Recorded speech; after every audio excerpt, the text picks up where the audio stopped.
नारायणाखिल गुरो भगवन् नमस्ते सर्वत्र गोविन्दनाम संकीर्तनं गोविन्द गोविन्द दशकं 6 वसन्ततिलक छन्दस्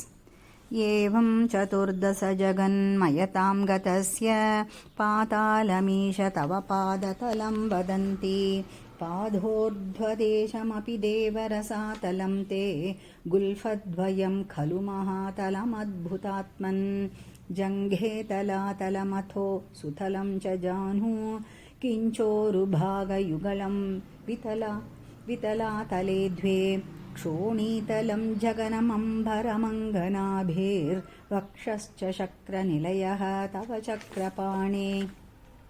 ग्रीवामहस्तव मुखं च जनस्तपस्तु फालं शिरस्तव समस्तमयस्य सत्यम् एवं जगन्मयतनो जगदाश्रितैरपि अन्यैर्निबद्धवपुषे भगवन् नमस्ते त्वद्ब्रह्मरन्ध्रपदमीश्वर विश्वकन्ध छन्दांसि केशव घनस्तव केशपाशाः उल्लासि चिल्लियुगलं द्रुहिणस्य गेहं पक्ष्माणि रात्रिदिवसौ सविता च नेत्रे निःशेषविश्वरचना च कटाक्षमोक्षः कर्णौ दिशोऽश्वियुगलं तव नासिके द्वे लोभत्रपे च भगवन् अधरोत्तरोष्टौ तारागणाश्च दशनाशमनश्च दंष्ट्रा मायाविलासहसितं श्वसितं समीरो जिह्वाजलं वचनमीश शकुन्तपङ्क्तिः सिद्धादयस्वरगणा मुखरन्ध्रमग्निः देवाभुजास्तनयुगं तव धर्मदेवः पृष्टं त्वधर्म इह देव मनःसुधांशुः अव्यक्तमेव हृदयाम्बुजमम्बुजाक्ष कुक्षिः समुद्रनिवहा वसनं तु सन्ध्ये शेफः प्रजापतिरसौ वृषणौ च मित्रः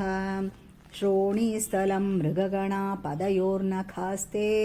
हस्त्युष्ट्रसैन्दवमुखा गमनं तु कालः विप्रादिवर्णभवनं वदनाब्जबाहू चारूरुयुग्मचरणं करणाम्बुधे ते संसारचक्रमयि चक्रधरक्रियास्ते वीर्यं महासुरगणोऽस्थि कुलानि शैलाः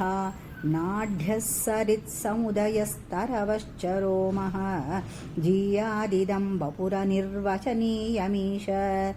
ईदृग्जगन्मयवपुस्तव कर्मभाजां कर्मावसानसमये स्मरणीयमाहुः तस्यान्तरात्मवपुषे विमलात्मने ते